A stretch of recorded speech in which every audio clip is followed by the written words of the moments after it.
विरजानंद प्रकाश भाग 7वां क्रम संख्या 5 काशी निवास संवत 1856 से 1868। हरिद्वार से कनखल पहुंचकर कुछ पंडितों से कनखल शब्द की व्युत्पत्ति पर विचार हुआ। दंडी जी ने निर्वचन किया, को न खलस्तरति यत्र स कनखलो नाम स्वर्णदी प्रांतस्थो ग्रामः, अर्थात कौन नहीं खल तरता है जहाँ वह स्वर नदी अर्थात गंगा के प्रांत में स्थित ग्राम। इस पर वहाँ के पंडितों से आपका शास्त्रार्थ हुआ और उन पंडितों ने आपके वैदुष्य से संतुष्ट हो आपका सत्कार किया। वे लोग आपको पर्याप्त रोकना चाहते थे, पर आप वहाँ विशेष न रुके और आगे चल पड़े। हरिद्वार से प्रारंभ हुई यात्रा में विद्वान साधुओं के समान कदाचित 2 लक्ष्य थे। प्रथम, सर्व साधु जन समादृत भागीरथी अर्थात गंगा परिक्रमा तथा द्वितीय विद्योपलब्धि, और इन दोनों लक्ष्यों को उन्होंने भले प्रकार पूर्ण किया। गंगा के किनारे किनारे चलते हुए काशी, गया और कलकत्ता में पर्याप्त वास करते हुए अपनी विद्या और ज्ञान को सम्यक बढ़ाया। 30 वर्ष की अवस्था को प्राप्त होने से पूर्व काशी के वृद्धतम विद्वानों से सत्कृत हुए।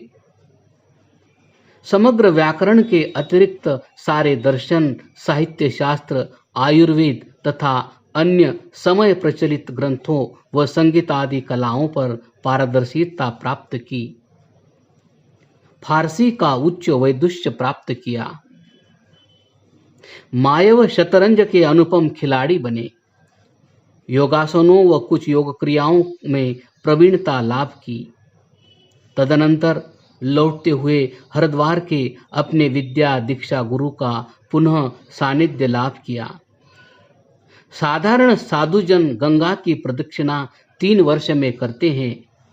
विरजानंद ने अन्य साधुओं की अपेक्षा इस प्रदक्षिणा में कोई 20 वर्ष अधिक लगाए होंगे। मंथर गति से गंगा तट पर चलते हुए प्रायः 1 वर्ष में काशी पहुंचे। नेत्र विरहित होने से थोड़ा थोड़ा चल पाते थे। यात्रा में भी अध्ययन अध्यापन चलता रहता था।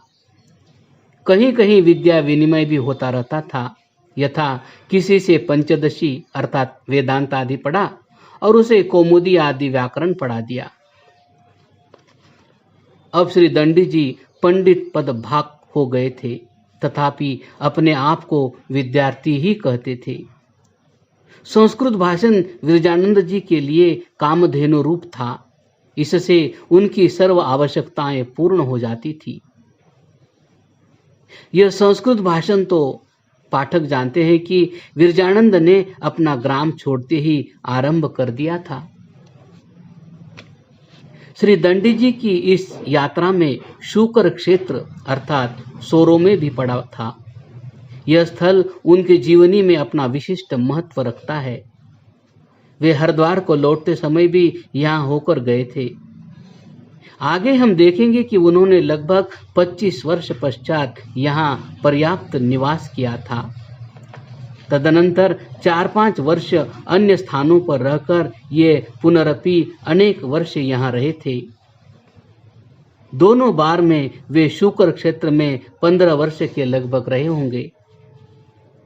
पर काशी जाते समय तथा हरिद्वार को लौटते समय वे यहाँ कितना कितना ठहरे यह हमें ज्ञात नहीं। दंडी जी जब काशी पहुंचे तब वे 22 वर्ष के थे, अर्थात वे संवत 1857 के अंत के लगभग वहां पहुंचे थे। यहाँ वे एक सन्यासी के आश्रम पर ठहरे।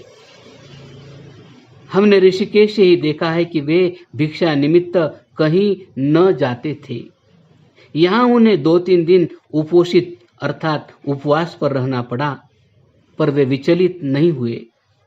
आगे दृढ़वत विरजानंद को स्वस्थान पर ही भोजन मिलने लगा। दंडी जी मनोरमा शेखरादि स्थान स्थान पर जाकर पढ़ाते थे। पाठ सुनकर अनुपम धारणा शक्ति से सम्यक समझकर अनायास ही हृदयस्थ कर लेते थे। यहाँ भी पहुंचते ही उन्होंने समागत छात्रों का अध्यापन आरंभ कर दिया था। वे महान मेधावी थे और पठित अपठित जो भी ग्रंथ उपस्थित किया जाता था उसे पढ़ा देते थे। कहा जाता है कि काशी में किन्हीं पंडित विद्याधर के पास उन्होंने अध्ययन किया था। अनेक ईर्ष्यालु लोगों के रोकने पर भी गुण परीक्षक पंडित विद्याधर ने उन्हें पढ़ाना बंद न किया। विरजानंद ने अलवेर नरेश विनय सिंह को पढ़ाने के लिए शब्द बोध नामक जो पुस्तक लिखी थी उसमें अपने को गौरी शंकर शिष्य लिखा है। ये गौरी शंकर काशी के कोई विद्वान थे या अन्य स्थान के, यह अद्यावधि ज्ञात न हो सका। दंडी जी को 6-7 मास के महान प्रयास से महाभाष्य का हस्तलेख प्राप्त हुआ, पर था सर्वथा अशुद्ध।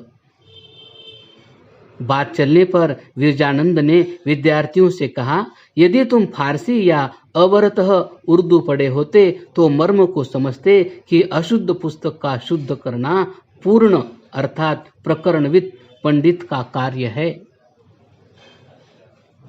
आदर्श अध्यापक शिरोमणि दंडी तथा उनके आदर्श शिष्य दयानंद सरस्वती के प्रभाव से बहुत आगे चलकर तो शब्दानुशासन अर्थात पाणिनीय अष्टक की पुस्तक सर्वसुलभ हो गई, किंतु उस समय यह ग्रंथ सर्वथा अप्राप्य था।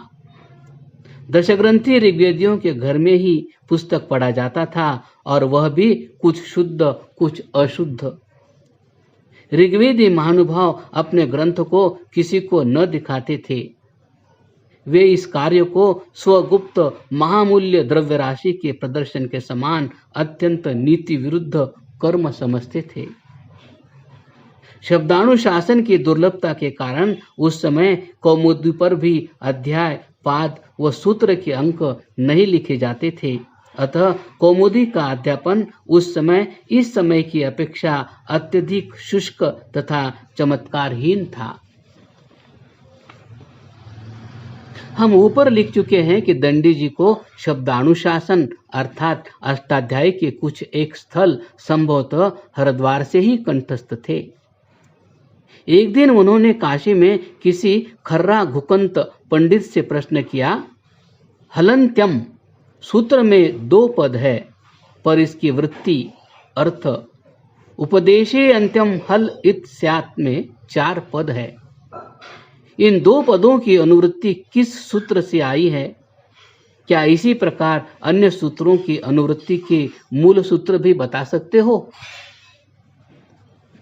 इसी प्रकार उन्होंने एक अन्य प्रश्न भी किसी काशिस्थ पंडित से कर दिया। पुरस्ताद पावादा अंतरात्म विधिन वादन्ते नोत्तरान। इस परिभाषा के उदाहरणीभूत कौमुदी वर्णित अनंतर तथा उत्तर विधियों से भिन्न विधियों को भी जानते हो। हमारे चरित नायक के इन प्रश्नों ने काशी पंडित मंडल में खलबली मचा दी और दंडी जी को यूं सर्वत्र प्रसिद्ध कर दिया। फलतः श्री दंडी जी को काशिस्थ पंडित सभा में 4th या 5th स्थान प्राप्त हो गया। प्रायः लोग अनाहुत ही सभा में प्रविष्ट हो स्वप्रश्नोत्तर से पंडितों को चमत्कृत कर पंडित सभा में स्थान पाते हैं, पर दंडी जी ने अपने स्थान पर ही प्रश्न पूछकर यह सभ्यता प्राप्त की। श्री दंडी जी ने 30 वर्ष की अवस्था अर्थात संवत 1865 से ही पूर्व वृद्ध पंडितों का पूर्ण समादर तथा सभाओं में सर्वश्रेष्ठ पंडितों के साथ गंध अक्षतादि समर्चन सत्कार प्राप्त किया और पंडित मूर्धन्यों में परिगणित हो गए। काशी में ही वे प्रज्ञा चक्षु उपाधि से विभूषित हुए। अब सभाओं में दंड जी को शिवी का व्यय और अपने तथा शिष्यों के लिए दक्षिणा मिलने लगी। पूर्ण शिवी का व्यय से वे शिवी का वाहकों को तथा अपनी व शिष्यों की दक्षिणा सब शिष्यों को दे देते थे। काशिस्थ पंडित गण निष्प्रह निर्भीक दंडी जी से घोर वैमनस्य रखते थे। दंडी जी महाभाष्य समाप्त कर आगे चलने को प्रस्तुत हो गए।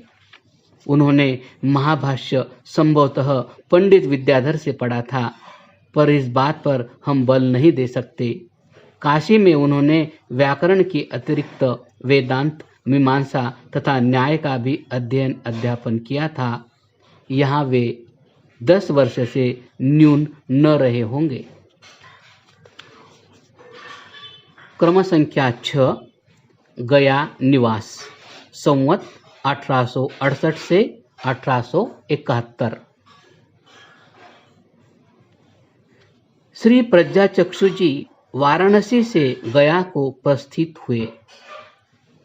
इस समय वे लगभग 33 वर्ष के होंगे। अब उनके पास पुस्तकों का पर्याप्त भार हो गया था, अतः वस्तुजात वहनार्थ उन्होंने एक भारवाही भृत्य भाटक अर्थात किराए पर लिया और स्वयं तीर्थ बुद्धिया पदाती चल पड़े। मार्ग में एक रात उन्हें डाकुओं ने घेरा।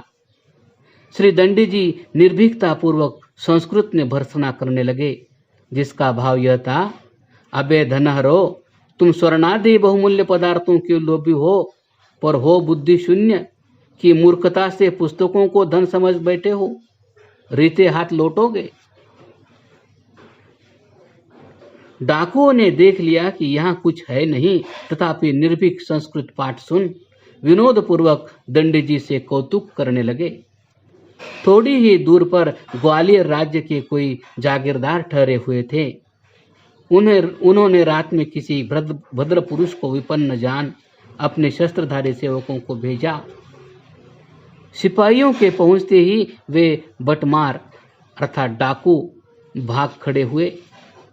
श्री दंडी जी उन वीर भटों से भी संस्कृत में आलाप करने लगे। उपर्युक्त जागीरदार ने दूर से संस्कृत की ध्वनि सुन अपने पंडित को भेजा। पंडित महोदय विदित वृत्तांत हो प्रज्ञाचक्षु जी को उपर्युक्त सरदार के पास ले गए। सरदार ने भक्ति पूर्वक उनका आतिथ्य किया। श्री दंडी जी ने उनका विशेष आग्रह देख 5 दिन उनका आतिथ्य अंगीकार किया। 6ठे दिन वे आगे चल पड़े। हमारे चरित्र नायक ने गया पहुंचकर श्राद्धादि कार्य किए। तदुपरांत वे वहां वेदांत के ऊंचे ग्रंथों के अध्ययन की सुविधा देखकर वहीं ठहर गए। उपनिषदों का अध्ययन हरिद्वार में ही आरंभ हुआ होगा और काशी में समाप्त हुआ होगा। इन सब पर पुनः गंभीर अध्ययन गया में किया होगा। यहाँ वे कोई 3 वर्ष रहे होंगे, अर्थात संवत 1868 से 71। यहाँ से चलकर धीरे धीरे दंडी जी कलकत्ता पहुँचे संवत 1872 में। हरिद्वार से काशी तक गंगा तटाणु तट अर्थात किनारे किनारे आए थे। आगे पटना तक भी वही क्रम था, पर नया गंगा तट से दूर है।